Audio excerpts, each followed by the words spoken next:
In the aftermath of the 2024 election, America is even more divided than before. Half the country fears the end of democracy, and the other half welcomes it. As America inches toward the brink of authoritarian rule, now more than ever, we must force ourselves to have the necessary conversation. Welcome to the Necessary Conversation. I'm Chad Culture, and with me today is a singular person.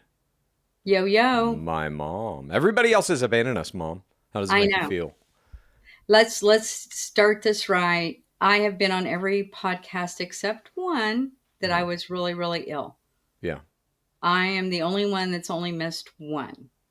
I think your sister has probably missed The most. the most. But we'll just be clear about that. And your father constantly gone. Your father's missing a few now just due to his new hip, but we'll call him in a second so y'all know he's still in the podcast. He loves the podcast. He's just got some healing to do, but he'll be in to say hi in a minute because he, okay. Well, it is an interesting opportunity, Mom, because this podcast started. Do you know the date that it started? I mean, you do because I put it in this document, but. No, I didn't look. August 17th, 2022. We are fast approaching our 3-year anniversary, and we started this podcast almost 3 years ago with just you and me. We were the very first episode, nobody else. And the original concept of this podcast was maybe just going to be you and me every week. But if you go back and listen to that first episode, I believe the first question I even asked you, Dad immediately jumped in and was screaming the answers from the background immediately. So he didn't even allow us to have that first episode, just you and me. Perhaps we'll get to have that today. But I thought it would be fun. Well, first of all, do you have ditties? I do, but I think we might be talking about some of them. Okay. Are we talking about any of these? If not, I can pull one ditty out. Are we talking about Kamala Harris's book, 107 Days? I did not put that down, no. Okay, it's pretty funny. Are we talking about the American Eagle ad with the beautiful girl, The Beautiful Girl. Sweeney? I did not put that in there, no. Okay, that can be my ditty. I kind of like that one. All right. And then the Hunter Biden Crazy Town interview. I did not put that down. Oh my Lord! Did you see that, Chad? I don't. Is it the one where he's cussing? It was a Channel 5 interview. Yes, this guy named Andrew Callahan interviewed him. Yeah. The one thing that I took out of that I'm still laughing about. Yeah, he was cussing, going crazy. He did talk about his crack cocaine days, and he said that this interviewer asked him, well, where do you get that? Where do you go to get that? Well, very dangerous places of the city, he said. And it just got to be so dangerous, he said, that I had to learn how to make it myself. Wow. I'm still giggling, but yeah. Illustrious. Crack cocaine. I wonder whose that was in the White House. No one's told me yet. Okay. Those are the ditties? Let's go back to Sydney Sweeney. Okay. Have you heard the big uproar about this? I still have not seen the commercial, but yes, I have heard about it. It's something about, it's a jeans commercial. I don't know what the brand is, right? American Eagle. It's American Eagle. And she's saying, I have good genes because I have blonde hair and blue eyes. It's like eugenics, kind of white supremacist shit. Okay. No, that's not my take at all on it. Okay. She said, I have good genes on or whatever because she is a beautiful girl. She's a beautiful woman. Why wouldn't people jump on board and say, yeah, look at her in those cool jeans. She is beautiful. Isn't she talking about her blonde hair and blue eyes in it? No, she's talking about she has good genes. She's a beautiful woman. Who brought up the blue eyes and the blonde hair? I thought that was part of the ad. No. Doesn't she? Have you seen the ad? I haven't seen it either. I've seen a couple of ads. She's in a couple now for them because they're a very smart company and their stock is going up and she's selling lots of jeans for them. Yeah. This is the new normal. What's wrong with this? She's beautiful. Why not be able to sell jeans with a beautiful woman in it? I don't think anybody cares that there's a pretty actress in a commercial trying to sell you shit. Obviously, that's happened since the dawn of time. I'm speaking a little bit out of turn here because I have not seen this ad, but I've read a little bit about it. The things people are pissed at are that she's saying my genes are better than yours, basically, and she's blonde-haired, blue-eyed white girl. So inherently, what she's saying is racist. But there's also more to the story, if I am understanding it right. I believe, I could be completely wrong here. I believe she got in trouble for having some birthday party for her mom that had pro-Trump shit in it. And now I believe it's come out that she's a registered Republican. Okay, I don't see any of that with the blue eyes, the blonde hair. Right. I see that she's a beautiful girl selling jeans. Just like, uh, what was it, the 80s or 90s? Brooke Shields in her Yeah. jeans. Cindy Crawford was in a commercial selling, wasn't it Pepsi in her beautiful jeans? Yeah. Uh, the woke side, the woke people are mad at Yeah. this. And I don't understand why. Just because they're not beautiful? Uh, I don't understand it. What are you talking about? They're not How beautiful. about how Hang about on. Joe Namath Um, selling pantyhose? Who cares? he was beautiful. Everybody Yes, he was knows. beautiful too. She's bringing normal back. Okay, here, She's genes are passed down from parents to offspring, often determining traits like hair color, personality, and even eye color. My genes are blue. So she's talking about her blue eyes there. I know it's like a double okay. entendre. I totally disagree with you. She's talking about the blue jeans that she's wearing on her butt, She on her literally beautiful says, butt. She's often a beautiful determining woman. traits like hair color, personality, and even eye color. My genes are blue. She is hinting at her blue eyes. Blonde haired, blue eye, genetic supremacy has I think you would agree, a pretty well documented history of being very bad in our world, that attitude. That's because you're woke and that's the way you see this Okay, commercial. I sure. see it as nothing but a company that's smart trying to Uh-huh. sell nice jeans on a beautiful woman. Well, the bottom line is she's now associated with this. I know she didn't write that ad, but she did say the words. Like she read the ad, you know. Uh-huh. I don't know if there's any fallout happening to the ad agency that made this ad. Maybe American Eagle is seeing some backlash as a brand, but I'm curious to see what's going to happen to her career as a result of this now, because Oh, I do it'll think it will be explode. affected. It's going to be fine. It's going to explode. It's going to bring money to the company. We'll see. To me, this is refreshing after the last 4 years we've been through Okay. with the Miller Lite stuff, that kind of commercials, or the commercials where they're What was the big. Miller Lite stuff? Oh, what was the um, God, what was the name? Mulvaney popping the Oh, Miller Lite cans. it was Bud Yeah, Light. yeah, that's what I meant. I'm sorry. Yeah, Okay. ridiculous. All We're right. back to normal. I like it. Woke is broke. Woke is out of here. So I Okay. like that. All right. Well, thank you for your ditties. Now, I Yes. thought it would be fun to kind of do a little retrospective. We're going to have a couple of political topics, but first, I wanted to ask you some questions about this very podcast. Like I said, it started with you and me sitting here just like this. Maybe our mics have gotten a little bit better, cameras have gotten a little bit better, but it's still the core of it is us talking to each other. And I wanted to ask you some questions about these past 3 years, if you don't mind. I don't mind, and I Okay. can't believe 3 years. I know. Wow. Try Wow. to put yourself back in that place of when I initially called you and said, "Hey, I'm thinking about doing this. Do you want to do it?" Why did you say yes to doing this? Why did you want to do this? Well, I really didn't want to because I was afraid. I really didn't want I to. forced you to. Yeah, no, I did it because you're my son and you asked Oh, me to do it. And thank that's you. why I did it. Okay. That is the truth. I would Yeah. do anything that you and Haley would ask me to do.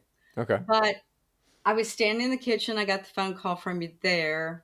We talked about it a couple times, but the very first phone call after I hung up and you asked me if we could do this, I was like, he's crazy. He's batshit crazy. Uh that huh. that I said, but Chad, I don't think I'm smart enough. I don't, I do follow politics, but I'm Yeah. afraid I would come across crazy. And I said, maybe if you give me topics ahead where I could read a little bit and research, maybe. But then we hung up and I was like, who's going to watch us? Five whole people? Who's Well, going to watch for us? about 2.5 years, it was five whole people. I Um, know. And then I took over our social media from you about 5 months ago, and we've started to put together a little bit of an audience now. But yeah, for the first 2.5 years of this podcast, I don't know if people know this at all. Literally, no one was listening to us. It was just us talking to each other. We had, maybe like 1,500 people were checking out the show every week or whatever. You There, were on the social media accounts just posting weird pictures of horses and American flags and shit. there was one time, let's see. Well, no, you told me if you want to start the Instagram account, that's fine. I'm Yeah. busy with my other podcast. Just do what you want to do. So I started the account. And then there were times when no one could be on for the week. So I would just go walking out. I walk every morning and I would walk in the morning, have my phone on me and say, I'm sorry, friends, we can't podcast. Remember that? Yeah, of I would course. be in my jogging clothes. I'm sorry. This week everybody's real busy. They're off to bigger and better things, but we'll see you next week. Thanks for listening. Remember Yeah. those? Yeah, totally. Absolutely. Well, I kept us going. I kept us alive. Okay, let me ask you this. Are you glad that almost 3 years ago now you did say yes to do this? Some days yes, some days it was hard and no. Okay, you told me also on that very first phone call, you Yeah. said, are you prepared? Some people are going to just love you. Some people are going to like you. Some Yeah. people will not like you at all. I Mhm. said, Chad, everybody will like me. What are you talking about? I see some of that now. Yeah. But I don't read comments anymore. Mhm. When we first started, and you told me don't read the comments, but I read some of them. And that's how I have also got two very good friends. What Mhm. kind of friends are they called, Chad? I always forget. You You call tell them your me. patriots or something? No, my friends from the internet, you call them somethings. Oh, parasocial? Yeah, parasocial Now, if you're friends. talking to these people, if you're DMing them and stuff, that's not parasocial. Okay, well, Parasocial is when you're just watching somebody on a screen and you feel like you know them because they're talking into a camera like this. It's the primary type of relationship we all now have with celebrities, news anchors, anybody that you watch on social media. okay, no, those people we do DM, and I have helped both of them with their families and talking through politics and being able to have conversations, and Yeah. they're very nice people. And I remember you telling me, be very careful if you do talk to someone, you know? Mhm. So, but they've turned out to be very good friends and very nice. I try now not to read comments. I really don't, because probably, I don't know, 6 months ago, I got death threats. They called Mhm. me MAGA scum. They've wished me and Bob 6 foot under. And when people start saying that to me, uh, then I'm like, oh, should we have done this podcast? I don't know. Mhm. All right, interesting. So a 50-50. Do you think doing this podcast for 3 years has changed your mind on any issue? Not just like the big ones like voting for Trump, but like on anything we've ever discussed. I know we're now talking about the Epstein files a little bit. We're going to be talking about that later in this episode. And your mind last week seemed like it was on the edge a little bit. Like maybe if he winds up in those Epstein files, you would be against Trump. Is there anything that you can think of where your mind has changed? Well, I am not for child pedophile people or predators and Of things like course, but you that. never were. That's not a Yeah, mind I mean, changing.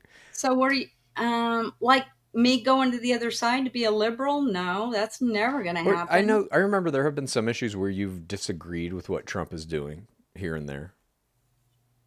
I've questioned some things lately. Yeah. I have questioned. Okay. Mhm. So maybe the podcast is helping you open your eyes a little bit. Do you think our relationship, you and me, or our whole family, you, me, Dad, Haley, do you think our relationship has gotten better because of this podcast? I well, no, I mean, I think it's Think back before we did this when we were not talking.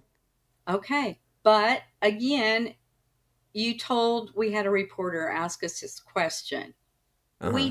We did not talk for approximately 4.5 months. But That was due to Obama. You and Haley both thought it was a year. I don't think it was that long. no, because you got to take into context. It's not just literally not talking. It's like when we would come to visit you guys for a birthday or Christmas or whatever, it would be me and Haley sitting in that couch, just fucking staring straight ahead while Dad screamed in our faces about whatever the political thing was that week, and Fox News, or now Newsmax, but then Fox News would be on both TVs just fucking blaring. There was no like meaningful interaction. I think we have learned that this is the podcast. We do it here, and Yeah. outside the podcast, it's family. And that's the best way to do it. Yeah. So you do And then think this has helped? yes, and I Okay. do believe the people that watch us on this podcast only see a tiny, tiny piece of what our family is all about. Yeah. You know, Of course. weekly when Bob gets on here and we're all on here and Haley and we're yelling and saying, F you, that's not right. I don't believe it. That's not our family. That's not who we are. Yeah. Well, it is, at least for this hour. Now, I want Okay. to play you a clip from our Oh, very first episode, oh, okay. and we can discuss this. Again, this was almost 3 years ago. Are you ready for this clip? Yeah. Here we go. There are lines that you think Trump could cross where you wouldn't vote for him again. No, I'll always vote for him. I think Even if he commits a crime, an open crime that he's found guilty of. No, I mean, he's not going to be found of an open crime. For starters, I will always vote for Trump. Always. And even if he is found guilty of a crime, you would then think that finding of guilt is false. I would have to see exactly what the crime was, and somebody other than the president. other than the present administration prosecuting and exactly what the crime was. That's what I would have to I'm not see. gonna believe Adam fucking shit. Okay, Okay. he's got to fucking chill out. He's Please fine. tell him. I'm going to invite him into the show All right. eventually. All I just right. want to have a conversation with you He's to kick fine. Okay. it off. Holy Kick it. shit. What's- Crime family. Yeah, Dad calls them the Biden crime family. Okay, so even back in that first episode, Dad is yelling in the background, even though it was supposed to be just you and me. But the question still remains. I thought it was an interesting question in our first episode. I just went back and listened to the whole thing last night. There's a bunch of interesting stuff in there. I highly recommend, if you like this show at all, go back and check out that first episode, or the first 3 episodes really, are the history of kind of like my mom, my dad, and my sister, all of our political leanings. But obviously, even in the first episode 3 years ago, we were kind of like right there in the thesis of what this show is. Is there any way your mind could be changed about Trump? I asked you this question. Is there an answer to it now that you feel is different in any way? No, I listened to every Okay. word I said. That's how I feel today. The same. I would have to see what the crime was, see, Okay. see what happened, where it happened, what's going on, who has the stuff on him, and from what outlet. There are so many outlets now that report things that are true, that are not true. Where do you get your information from? Where do we get our information Yeah. from? Of course. Well, let me ask you this. You know, this idea that I know you want Trump to have unfettered power, to be completely in control of the entire government. No checks, no balances. What do you think that America looks like if that happens? He's close to doing it now. We still have the legal system. You know, the judges, the courts are still pushing back. They're still saying, no, you can't do this. No, you can't do that. That does seem to be getting shakier and shakier. He has completely obliterated Congress. There is no balance there, no check. And so our legal system really is the only thing left. If that goes, he will be a full dictator. He can do whatever he wants at any time. What do you think that America looks like? I can't believe that you would even say that, Chad. He is the president of our United States. Yeah. He's doing what he feels right to make our country safe, to make us Great. I'm not disputing that. I'm not disputing that.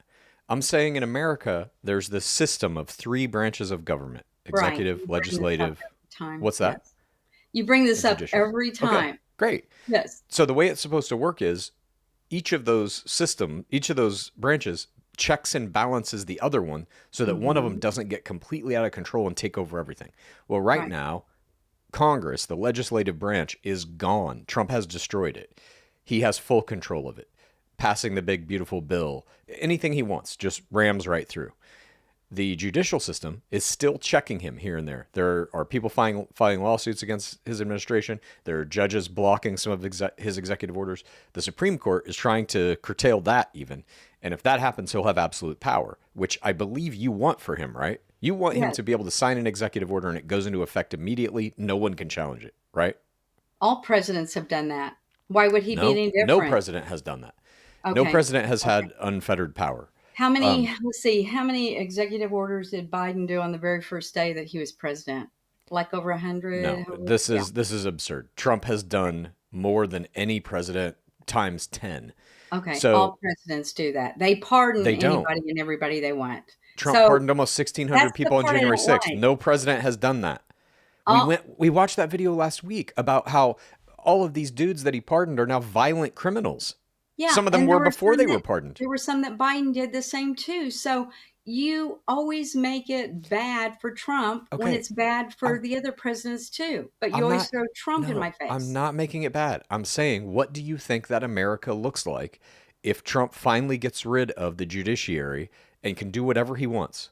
I think our America will be strong again. We will have the greatest military. What does that look like? Tell me what that looks like on a day-to-day basis. You're saying these weird, just like, we will have the strongest military and everything will be great. What does it actually look like when Trump has no checks in your mind? Like what I'm trying to tell you, the greatest military ever. And what does that mean? The greatest military ever. What does that mean? Our border right now is almost closed. Okay. Not allow other people in that should not be here. Okay. And so how does that change your day-to-day life? It makes the street that I live on safer. What has happened on your street that makes you feel unsafe? There are robberies that people's homes are getting broken into. Okay. People's cars might get broken into on my street. And they're not from people that live in my community either. Okay. Okay. Okay. Well, okay. If I may, this is how it's going to look if this happens, if it goes down. And I think we're probably leaning more toward it actually happening than not. I don't think he could slip us into a North Korea style dictatorship because we have the internet and we've had it for a long time. So I think there's some leeway. There's some like song and dance he's going to have to do to make it appear as though we still have free will in this country, that there still is freedom of speech, elections.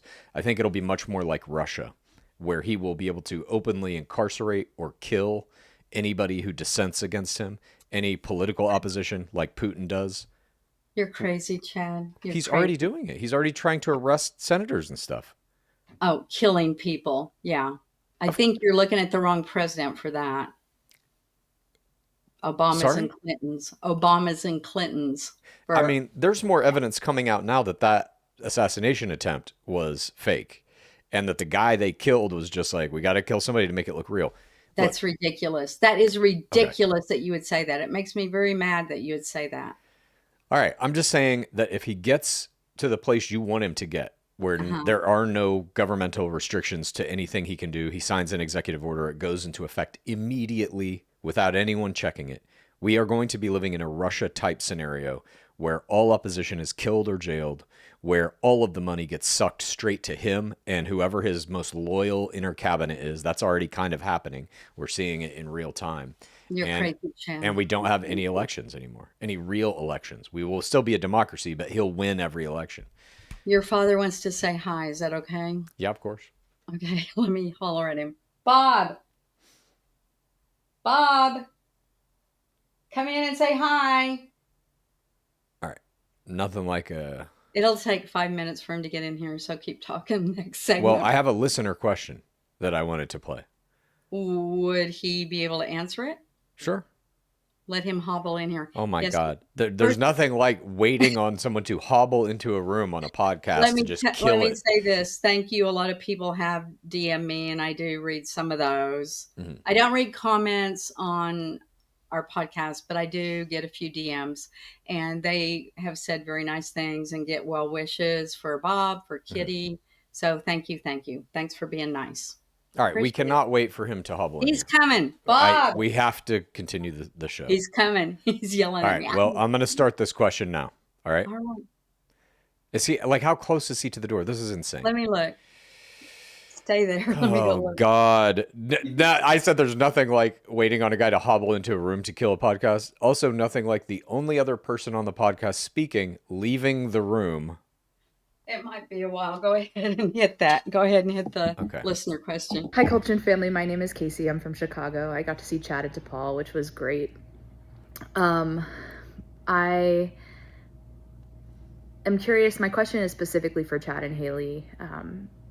As you've had conversations with your parents, kind of sort of countering some of their narratives around like the rapists, the murderers, both of you have sort of espoused that there are, quote, rapists and murderers in the U.S. that should be in prison. Given your purported leftist views, I'm curious if you believe in prison abolition, if there are limits for you, or sort of what your vision or tolerance level for a carceral system is. Thanks so much for the continued conversations. Yeah. All right, Mom, what do you think of that? Is our prison system working as it should be? Are you for how the prison system works now? No, because people that commit crimes go in and get out real quick. I want harsher prisons. I want it once they commit a crime. If it's bad, they're going to stay in there for a while. Interesting. Unless you're the January 6th people who get pardoned. What? Unless you are January 6th insurrectionists, then you get pardoned. Yeah, right. We're going to talk about Ghislaine Maxwell in just a moment as well. Remember you said that, Mom. Chair? Can you sit down in this chair? I'm not trying to stand. Okay, he's going to stand. Okay. Dad, welcome. Looks like you're doing good after the hip surgeries. Hi. Can you duck down a little bit or not? There you go. Don't push it. You're fine. You don't have to duck down. How are you doing? Tell everybody, please, about your hip surgeries. Worse. Worse? What are you worse about? What? I'm standing up. Oh. Okay. Well, you look like at least you're getting around all right. This is only a couple of days after the surgery, so.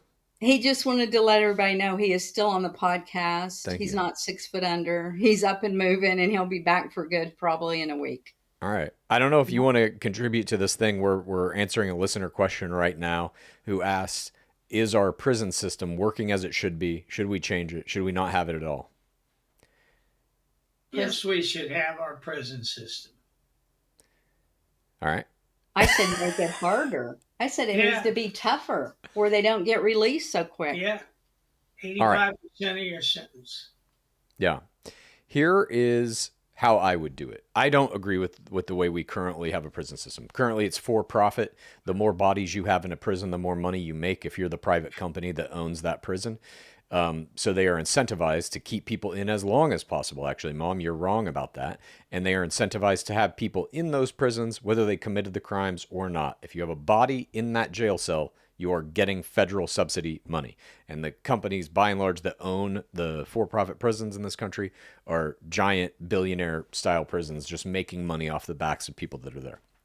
It's a completely broken and corrupt system, just like our political system in this country. This is how I would run prisons if I was in charge of all of it. I do believe we need a place to put people who are breaking the social contract in a way that is violent and malevolent, and they have kind of proven that they're going to do that again and again. This is exactly how I would do it.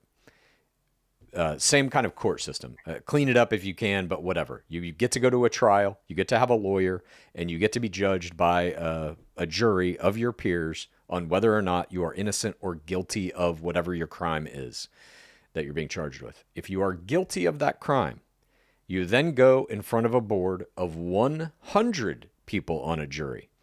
Each one of those people, what are you doing? That's crazy. You got to change laws for all of that. No shit. That's the whole point of this. Our laws suck. You go in front of a jury. If you're found guilty, you go in front of a jury of 100 people.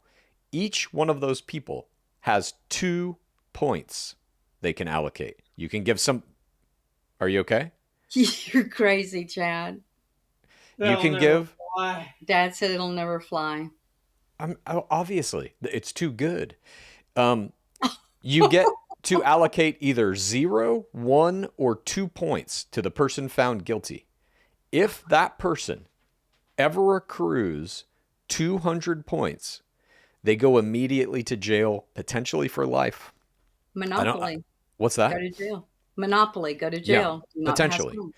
But if they accrue anything less than 200 points, go. Bye. They are released immediately. Good to see you, Dad. To be free, back out into. I will be back. I will be All right, back. we believe you. If you receive less than 200 points, you are free to go back out into the population. And you accrue those points. You keep them on your person. So if you commit multiple crimes, if you like steal a car, and let's say you get like 25 points for that, you now have 25 points on your record. If you commit another crime and you come back and you're ever accrued over 200 points, you go to jail. That's how I would do it personally. So then you have the ability, like if somebody comes in and commits a murder, everybody on that 100-person jury is probably going to give them 2 points and they immediately go to jail. Okay. But if they are selling drugs or doing something that's non-violent, they probably won't accrue 200 points, probably won't go to jail, but they will know, oh shit, if I do one more crime, I might. I would have some system like this in place where the jury actually kind of gets to determine if you go to jail or not. I think there are so many people in jail for stuff that is not harmful to society, stuff maybe they didn't even do. Again, it's just that for-profit prison system where public defenders know that they are up against a mountain of super high-powered attorneys in most cases, and DAs, all they care about is getting that guilty verdict, whether the person is guilty or not. That is their entire job. So I hope that's answered your question. And now we have to move on to our very first topic. It's a little late in the show, but because we were talking about prisons, I thought it would be fun to talk about Ghislaine Maxwell.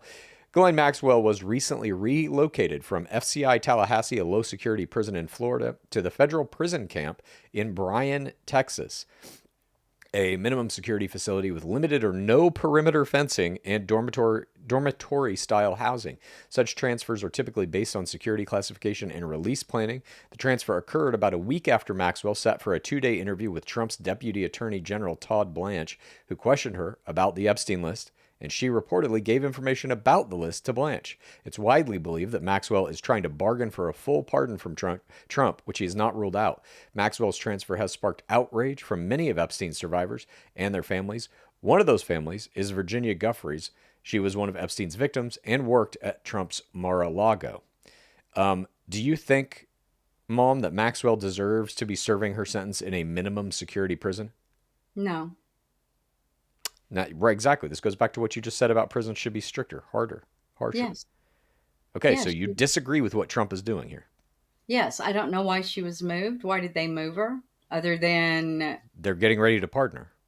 Well, that is not right. They should not do that. Trump is going to do it. Like I've said before, I truly think all this Epstein stuff was within our government, and it was a way to catch other people, put pressure on them and say, look what we have on you. Now you better sing or we're going to show people what we have on you. I think our government was involved in this. I truly do. You don't think Trump was? Well, you're saying his name was in there. Everybody's saying it was in there. It's being reported. That's one of our topics. We're going to get to that. I want to play you a clip. I felt like that was kind of effective last week. So I want to play you a clip right now. This is Virginia Guffrey and her family. She is, as you may know, no longer with us. I know who that is, but okay, go ahead and play it, and then I have some things to say. Okay, here we go. I was recruited at a very young age from Mar-a-Lago and entrapped in a world that I didn't understand. For years, I wouldn't talk to Jeffrey Epstein. I wouldn't talk because he did something that was inappropriate. He hired help, and I said, don't ever do that again. He stole people that work for me. Mr. President, did one of those stolen, persons, that include Virginia Guffrey? I don't know. I think she worked at the spa. I think so. I think that was one of the people, yeah. He stole her. And by the way, she had no complaints about us, as you know. She wasn't stolen. She was preyed upon at his property, at President Trump's property. And I think it's very important that we don't treat it like stolen. Seems very impersonal. It feels very much like an object, and these survivors are not objects. Women are not objects, and it certainly makes you kind of ask the question, you know, how much he knew during that time, right? Okay, so that was Virginia Giuffre talking about the trauma she suffered at the hands of Epstein. It was then Trump saying that she was an object and stolen from him by Epstein, but she worked in my spa. Also, we now know when she was, in quotes, stolen by Epstein, she was underage. So that means she was working at Mar-a-Lago underage in the spa. We then heard, after Trump says those two things, that was Virginia Giuffre's family saying she's not an object. Mom, do you believe she was stolen, a stolen object? Do you think that's good language to describe her? I saw that clip. It was on Instagram. And after that, then I did some investigating. Do you realize this is what the investigation that I looked through things brought up? That she was hired at the spa there, at Trump Spa, and that job was given to her. Her father helped her get that job. Her father worked there on the grounds as a gardener. And he asked for employment for his daughter. Okay. So the father helped her get the job there. I don't know about any of this. I'm going to Google this Yes, right now. neither did I until I investigated and saw it. Then from that point, when Trump said she was stolen, it was when Epstein would come there and try to recruit girls. Then Trump said, don't do that or you're not coming back. Then Trump threw him out. He was taking employees that Trump had there at the spa. That's the way I interpret it. I don't know. I'm not her. I always say this at the end. This is just my opinion. Yeah. But when I did read that her father helped her get the job there with Trump, and then she went from there to Epstein. That's my opinion.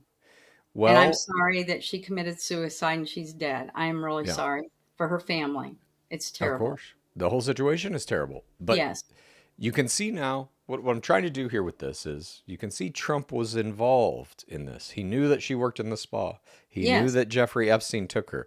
At that time, we don't have evidence of this, but it's likely that most people knew what Jeffrey Epstein was up to with young girls. Yeah, and he never was asked to come back. And that's what Trump said. Never asked to come back. He stole this woman, as Trump said.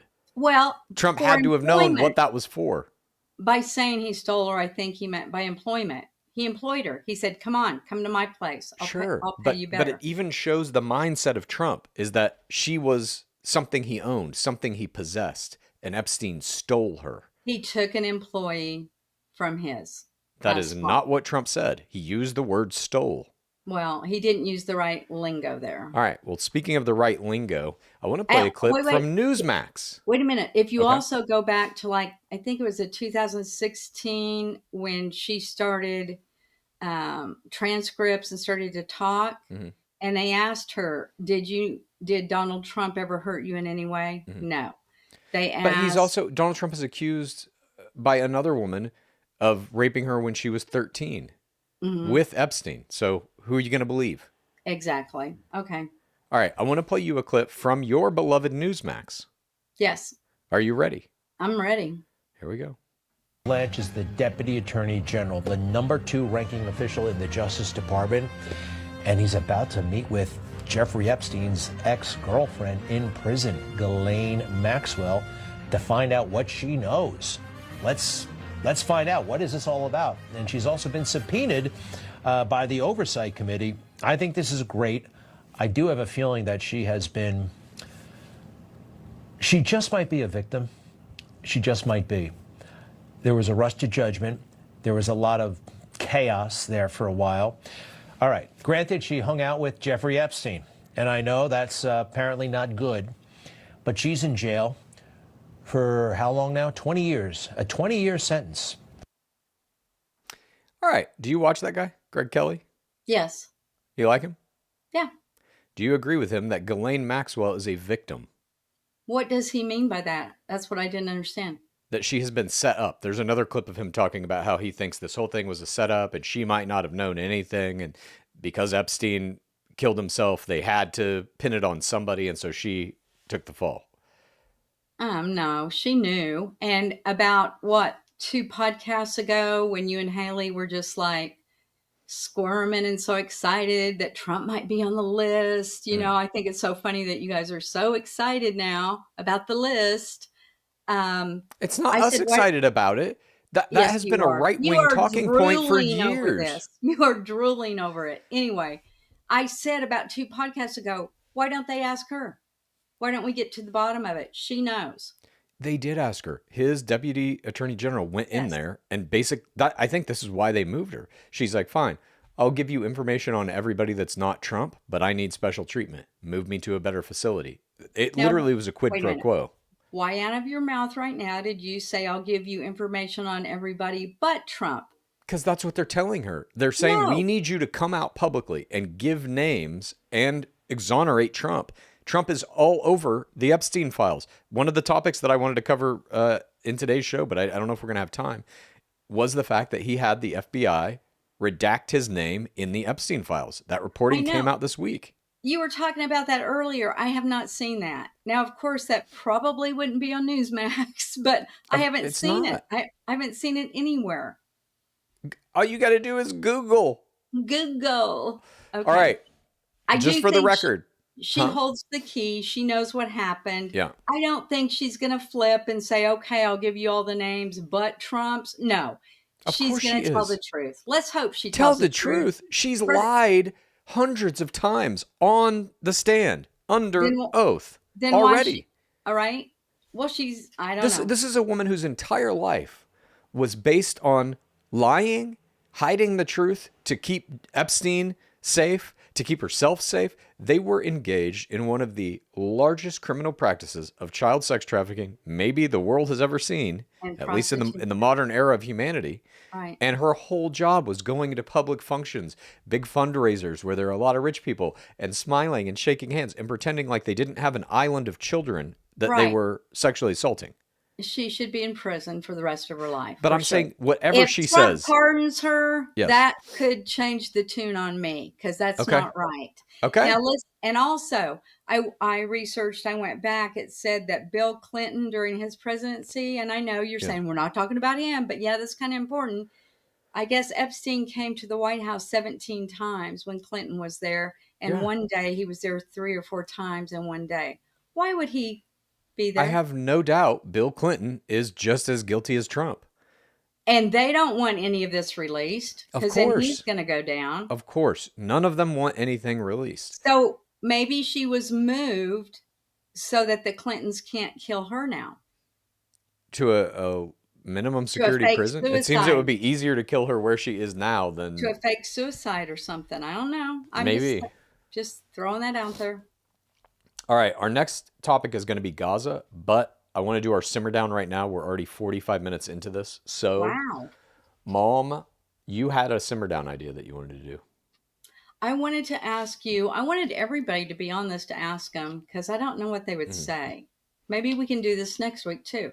Okay. The question is, in your lifetime, when were you the most scared in your life? So scared like that you would think you were going to die, you couldn't breathe, you were pooping your pants, that kind of scared. Okay. When were you the most scared ever in your whole life? Do you want me to go first or you want me to I would love for you to go first, Chad. I would say probably there was a period when I had cancer where you immediately are like diagnosed with it and it's like, oh shit, we got to have operations, and immediately you start treatment. And at least for me, it was like a little too frantic to like really have it settle in like what was happening. I was just like, fuck it, I got to go to this doctor. They're cutting my face off. Oh shit. I hope I don't look like a monster, I hope they get it all, whatever. That there was no fear in. It was just kind of like autopilot mode. Got to do what you got to do.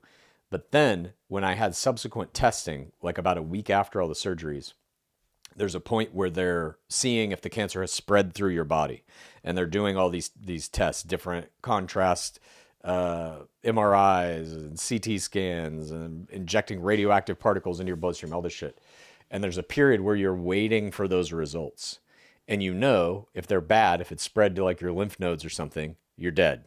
And so you're just sitting there waiting like, well, hope the news is good. And I would say that's probably the most scared I've ever been, but it also was like extremely freeing because it forced me to kind of like come to terms with my mortality in that moment and be like, well, fuck, I had a pretty good life. If this is it, you know, if I got like 6 more months until cancer consumes my whole body, so be it. I'll try and write one more book and go out, you know, saying something, I guess.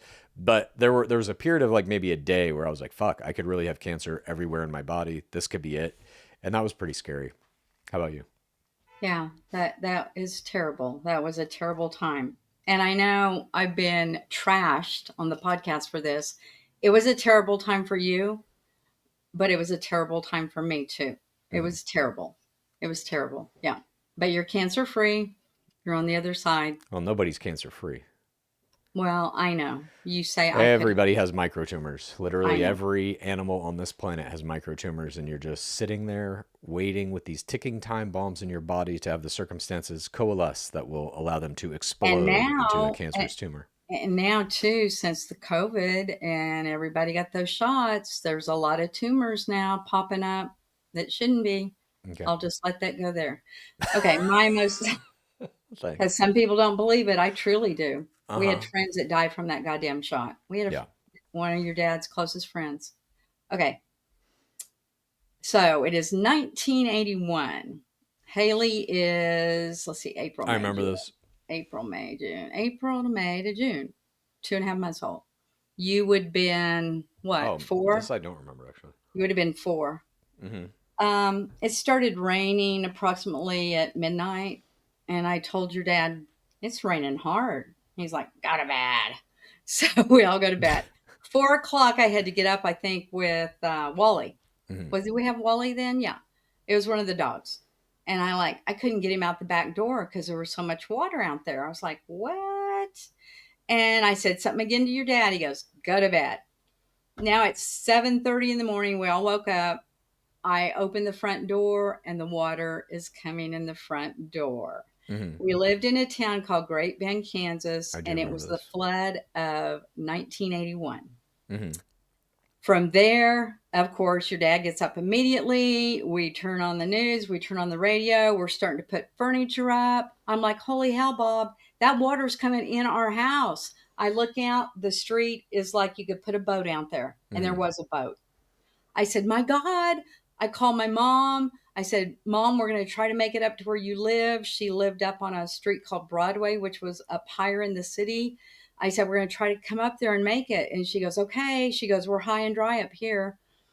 Somehow the banks of it wasn't it was the Arkansas River, but it had 2 tributary things that they didn't have plugged up and dammed correctly. And it just dumped and flooded all in Barton County. So we're having a flood. We are having a flood. Our car won't go anywhere. The water now is up to the car doors. I said, oh my God, Bob. I look out and there is a National Guard, like an armory, big truck with the back of it open. And they are coming up to the door now in a boat saying, you need to come, you need to evacuate. We'll get you into that big truck. Let's go. I grabbed formula for Haley. I grabbed some diapers. I told you to hold my hand. We got in the boat and I go, Bob, come on. He said, I've got to put stuff up in the house. I'll catch you later. I said, what? For real. Your dad would not go. I said, he's going down with the ship. I said, adios, amigos. I'll catch you later. I hope you can swim all the way up to my mom's, which was a good, probably 2 miles.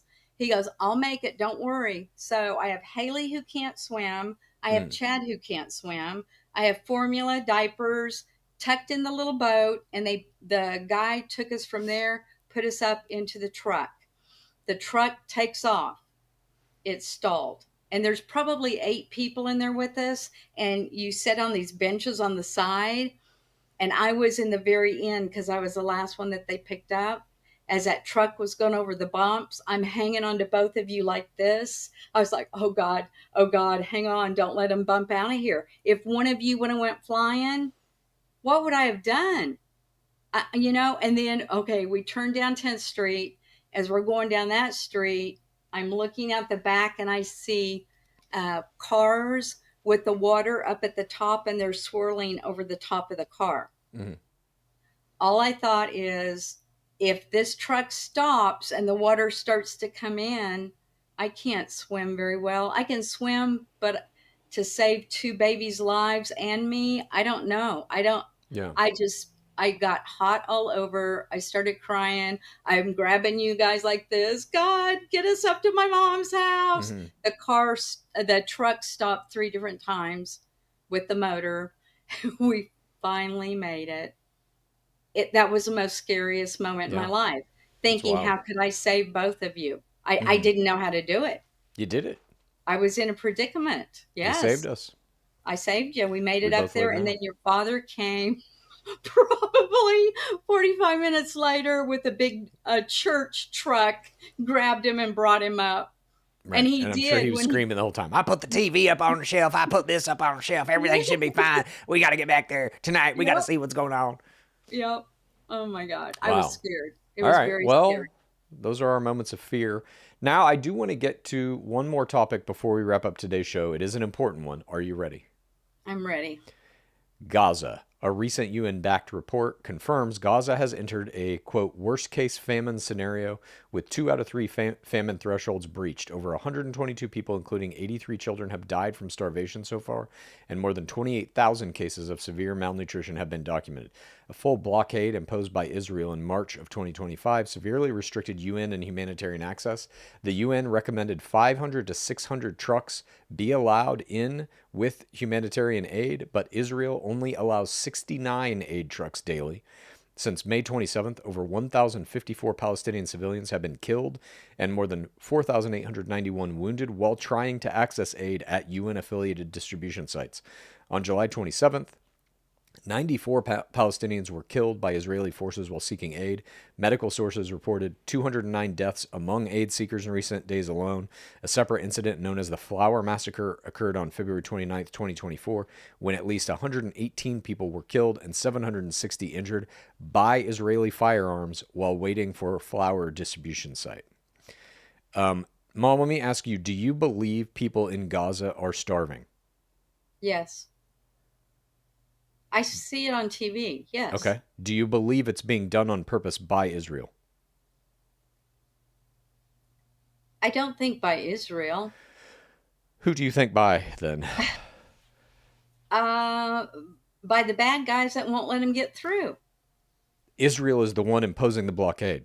They're telling these UN aid trucks, again, the UN says you need to have 500 to 600 trucks coming in there a day with aid. They're allowing 69 per day in.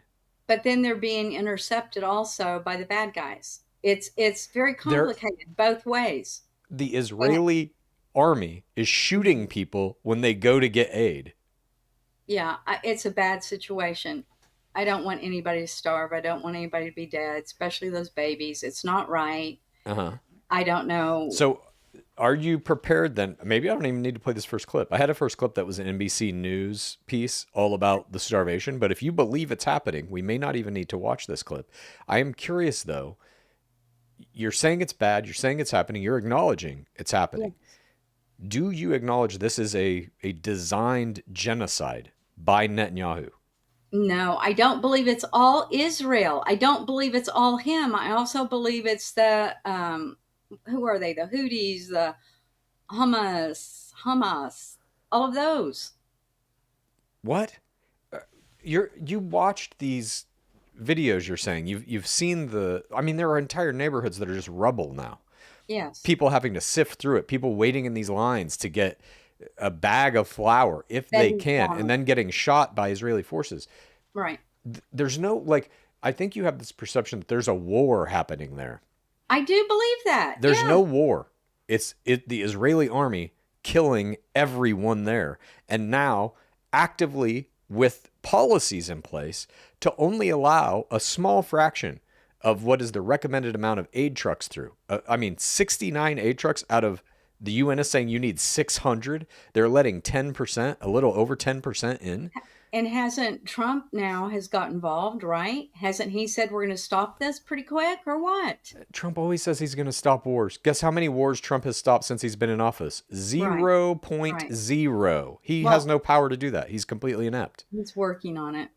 All right. Well, speaking of Trump, Trump was asked about what do you think is happening with Gaza, the starvation? And I want to play you his answer at this press conference he had. Are you ready? Yep. Here we go. Mr. President, when you were in the Middle East, you talked about the images coming out of Gaza and starving kids. Those images are still going. Many of them are much worse. Thinner children starving. What do you see or feel when you look at those images today? Well, it's terrible. You know, when I see the children, and when I see, especially over the last couple of weeks, and people are stealing the food, they're stealing the money, for the food.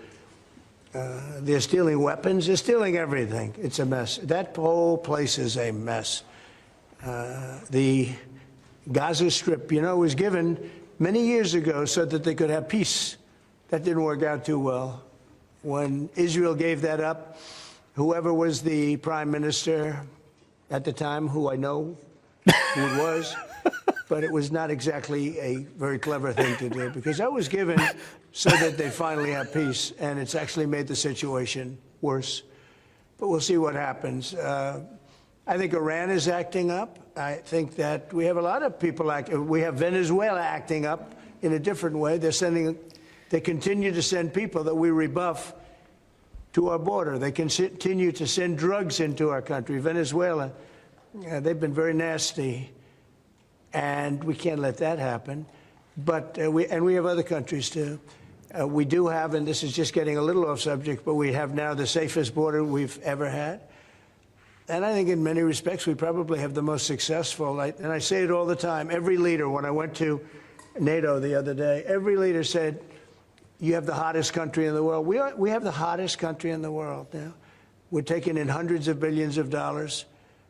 We have the highest stock market we've ever had. We have the best numbers we've ever had. But we have hundreds of billions of dollars pouring into our country. And I think it's the hottest. And by the way, 1 year ago, our country was dead. We had a dead country because of an incompetent president and incompetent Democrats. All they know how to do is talk and think about conspiracy theories and nonsense. If they'd waste their time talking about America being great again, it would be so much nicer, so much easier, be very successful. But we were a dead country, and now we have the hottest country anywhere in the world. Yeah. Any other question? President Trump. All right. So there you have Donald Trump is asked about these starving children in Gaza, and he turns it into a conversation about having the hottest country in the world. We have a hot country. And by the way, I know who the prime minister was that did the Gaza deal. I do know. I'm not going to say it, but I do know. Of course I know. That was the most wild, rambling, meandering pivot to the hottest country in the world. He's being asked about starving children. He talked about that in the beginning, and he said it's terrible. He said it's terrible, but then he did ramble some. I don't know why he was rambling. Because he ain't all there, Mom. No, he is all there. You saw that. You watched that clip. He's talking about the hottest country in the world. He turns it back on Biden. Like, what the hell is he talking about? Do you think that's a good answer to an incredibly serious question about a genocide that is happening, that is being designed by one of our allies? He did address that, and it's bad, and somebody's got to step in and quit. This is ridiculous. It's getting bad. Yeah. Do you think we have the hottest country? I have no idea. He rambled. He did ramble. It's okay. People ramble sometimes, Chad. It's okay. Mm-hmm. Indeed. It's okay unless it's Joe Biden. Well, he didn't ramble. He didn't even know where he was. Okay, so Joe Biden somehow was worse than what Donald Trump is doing, of course. Oh, yes. Okay. He couldn't get off a stage. My Lord. We have a few minutes left. I want to try and hit two quick topics if we can before we wrap up. One of these is the topic that I was talking about with the Epstein files. Trump had the FBI redact him from these files. The story is covered everywhere. Is this starting to add up to you at all? The clips we played of Guffrey's family saying he's treating her like an object. him now redacting himself or having the FBI redact him from the Epstein files. Epstein's own brother giving a lengthy interview where he said Trump and Epstein hung out all the time. They were great friends. Are these pieces starting to coalesce for you that Trump and Epstein were definitely more than just acquaintances and that he's heavily associated with him? I think time's going to tell. I think time will tell. Time is telling. It's telling us right now. Why would you, as the president, say to the FBI, redact me from all of these files? I have no idea. Because he's all over them. Uh-huh. In regard to what? In regard to what? In regard to anything. Children? I seriously doubt that. In regard to anything. Let me ask, okay, fine. I'm just going to ask you this question. Let me ask you this question. Uh-huh. Do you think anybody's name who appears in the Epstein files is there for a good reason? Probably not. Okay. So, and we now know his name is all over them. We have reporting that Pam Bondi told him in May, your name is all over the Epstein files. We now have reporting coming out that Trump has directed the FBI to redact his name in the Epstein files. Yeah, but like, why is his name in there? So that's what I'm asking you. What could be a possible good reason that wouldn't implicate him in all the bad shit that Epstein was doing? Is there one? We need to see those files, don't we? Yes, and we're not going to. As long as Trump is president, we're not going to. Or you may see them, but most of them will be redacted. Certainly his name will be redacted. But that's already happened. So if they release these files, it's just going to have a black mark where his name is. I just think it involves way too many people. It also involves our government, people within our government that don't want to be absolutely outed. But why would Trump care about that? If Trump is clean and all he has to do is put these files out and be like, here's all the names that are in it. These people are pieces of shit. They committed crimes, whatever. Who cares about the other people in the government? Isn't that what he ran on? To drain the swamp, full transparency. He even said he was going to expose the Epstein files when he got in. That was part of his campaign. I'm sure that it's going to come out. It will come out. I'm not worried. I'm not really worried at all. When do you think it will come out? When? He's been saying this since he was campaigning. Soon. It will come out soon. All right. I think the turning point for me, if he pardons that madam, that's a turning point for me. All right. And what does that mean, the turning point? You will denounce him? I might have to. Okay. I think that's coming. I'm very curious to see if you can uphold that. They might kill her before that, but we'll see. Did you see this week that he also forced the National Museum of American History to remove the mention of his name in the presidential impeachment exhibit? No, did not see that. All right. Well, he signed an executive order that forced this museum, a giant federally funded museum in Washington, D.C., to remove him from an exhibit they have about presidential impeachment. Do you think that's right? No, probably not. Okay. But get over the ballroom that he's building. I think that's quite cool. I love to dance. The Patriots, by the way, are putting money out for that. It's not our government. So get over it. Let's go dancing. I never brought that up. What I am talking about is how he is trying to alter history. He's trying to alter the written history. Okay. The fact that he was impeached. And that hasn't been done the last 4 years by ripping down statues, renaming stuff. That's hilarious. Joe Biden never ripped down a statue that was Joe Biden being impeached. This is factual, documented events that occurred. Donald Trump was impeached. He is trying to remove that from history.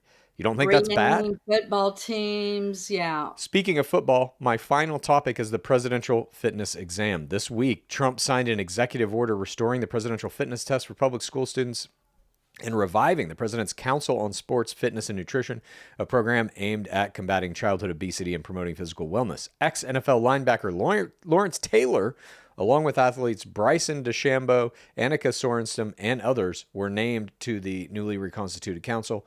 Lawrence Taylor is a registered sex offender. He pleaded guilty in 2011 to charges involving a 16-year-old runaway and received probation along with a requirement to register as a sex offender. Mom, do you think a registered sex offender should be involved with the presidential fitness program? No. Okay. Absolutely not. Why would he pick him? That's ridiculous. That was my next question. Why would But Trump pick a registered sex offender to be on this presidential candidate, stand next to him as he's making the announcement? Why would Trump do that? I don't know. I have no idea. Let me help you with that. Why? Why? By normalizing people who have got sexual assault crimes, registered sex offenders, by having them out, surrounding himself with them, it makes him look less bad. Because he also has been found guilty of sexual offenses. He's been accused of many more, including all this stuff with Epstein. So by having these guys in place around him, Hegseth is another one, Brett Kavanaugh, I'm sure we remember during his confirmation hearing, all that stuff that went down. The Republican Party is essentially hoisting these guys up as like, whatever, it's totally normal. Because if they can surround Trump with enough of them, Trump doesn't look as bad. That's why he's doing this. I didn't see it as that. I saw. Then what's the answer? That's a guy he shouldn't have put on that council for sure. Then why did he? I have no idea. I don't think about understand it. Okay, so the thing I've just said to you, you're dismissing that wholesale? That's a very plausible reason as to why you would do this. Maybe one reason, maybe, but I still don't understand that. But, okay, I'm asking you to just think about it. Don't dismiss it as like, well, I don't understand that one. You think about this, though. That is a good program to bring back. That is a very good one to get our kids more into shape. As an ex-physical education teacher, I've always thought they should have had that forever. But no, it was taken out when? During, could it be Obama years that he axed it? I don't know. Yes, I think it was. Let me see. And that's why we don't have enough physical fit people right now to get in our military. They can't even pass the physical fitness test to be in the military. Yeah, it was Obama. In 2012, it was Obama. He discontinued it and replaced it with the Presidential Youth Fitness Program. The new program emphasized more holistic approach to student health and fitness, focusing on individual progress, healthy lifestyles rather than competitive performance. Yeah, where everybody gets a blue ribbon. All right, well, that wraps up our show for today. Thank you, Mom, for joining me. Thank you for doing this show with me for almost 3 years now. I think, what will it be, next week or the week after will be our literal 3-year anniversary of this show. I can't believe it. I know. Time flies when you're having fun. Time flies when it doesn't exist. We, of course, would like to thank everybody who's been on this strange journey with us as we continue to move ahead with it, as we are now in uncharted territories with American democracy crumbling around us. We are, I think, months away from living in a full-blown dictatorship, and then we will have to see how the citizenry reacts. Will there be protests? How will this end? Usually it doesn't end well for dictators, Mom. I hate to break it to you. I like to say this. Yeah. I love Trump, what he's doing for our country. I am a patriot. I love our United States. But there are people within it right now that I don't care too much for. By their actions, what they're doing. There are days I just want to go out and see my shiny hiney, see my horsey, see my rabbits in the backyard, take care of my kitty cat and Bob, and not see anybody else in this world because it's getting hard. Yeah. But that attitude of these people, you're talking about people on the left who disagree with Trump, right? Right. So that is not going to go away. The Not more just the power left Trump people. assumes, the stronger that reaction will be. You understand that, right? Right. It's not just the left people I don't want to see. I just don't want to see crime anymore. I don't want to see. But don't want all to the see bad crime things anymore. going on. I mean, do you want me to play? I have a couple more clips here. Well, do you want the guy to get ICE the mayor of abductions. New York and then defund the police? You want to see crime? Get that communist in there. You'll see a All right. lot of crime in New York. Let me play you a clip, and you tell me if you think this is a crime or not. Okay? All right, hurry. I All gotta right, go this to is my our final time. clip. I know. Sorry, here we go. I don't have any choice. I don't have any choice. No, mami. Hey, No, will you- aquí estoy hey, contigo. will you Aquí stand up estoy and come with contigo. us? Tranquilo. She No, has to come vale, with no, us. vale. No, vale. I understand, sir, but you have to come with us. No. Listen.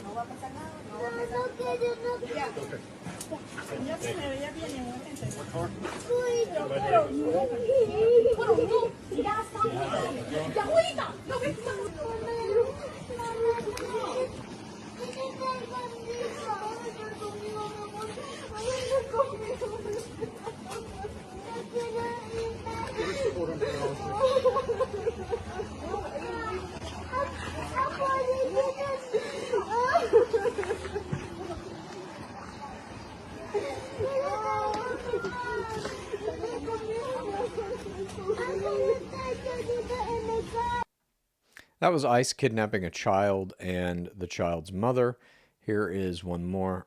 This is ICE kidnapping a man who is literally in court to do his immigration hearing. Hold on, P, man.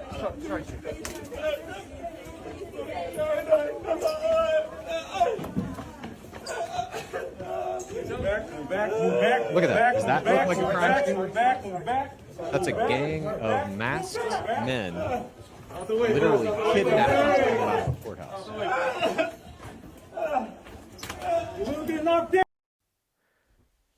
What do you think, Mom?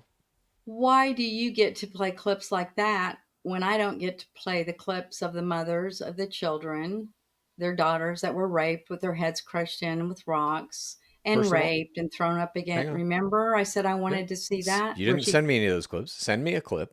Where she testified. Yes, send me the clip. Send me the clip. I'll play whatever clips you want me to play. That will be. But let me also say, that you're doing this weird false equivalence thing. Great. Cops should be catching criminals. They should be. That's their whole job. Cops should not be doing what you just saw in these two clips. Do you know the stories behind both of those? Were those legal American citizens? Do you know the stories? That guy, that last clip that I played to you, that guy, he was in court, immigration court, going through his immigration proceedings. So yes, he was following the law. Okay. I don't know about the woman, but you saw the kid crying. They're traumatizing this child. Yes. Yanking this kid out of their home. And you're talking about, you know, I want the streets to be safer. Do you think it's safer for those people? What do you mean? Do you think America is a safer place for these people that ICE is kidnapping on a daily basis? Again, we don't know the stories behind those people. We don't know where they came from. I'm asking you a very simple question. Do you believe that child who is sobbing, crying, having their life destroyed, do you think it is safer in America for that child now than it was before Trump? I think he is more sad because just what happened to in front of him, and the parents were taken away, or the child was, whoever was. Do you think it's safer for immigrants who are applying for immigration, who are doing everything legally correctly, like you always want them to, and they are getting kidnapped in court? Probably not.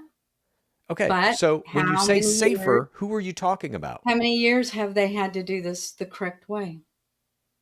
What do you mean? How many years have they had to make themselves legal? That guy was there for a scheduled court date. Okay. Then ICE kidnaps him. Yeah, that's not right. Well, they're doing that constantly because we talked about this last week. They have this quota of 3,000 people they have to deport per day. There aren't 3,000 criminals that they can deport per day. There just aren't that many. Sorry. Okay. So they're getting little kids on their porches. I mean, out here in LA, ICE tried to go into 2 elementary schools. And you've seen this firsthand. Yes, not firsthand. I'm not standing there. It's all over the internet. All of this is very widely reported on. You just have to not watch Newsmax. They're never going to tell you this on Newsmax. Okay. All right. Thank you very much for everyone who joined us. Thank you, Mom, for joining me. Thank you again for joining me for 3 years of this podcast almost. I love you for doing that. I love you for at least being here to have this conversation and for taking care of Dad in his hours of need. You have no idea. Look how tired I am. You have no idea. I know. No idea. Okay, I love you too, Chad. I love you, Haley. She's off on vacay again. She's the only one in our family that goes on vacay like every other week. Okay? Yeah. Yeah, vacay. Well, hopefully everybody will be back next week, and we hope you will join us too. Okay. Bye.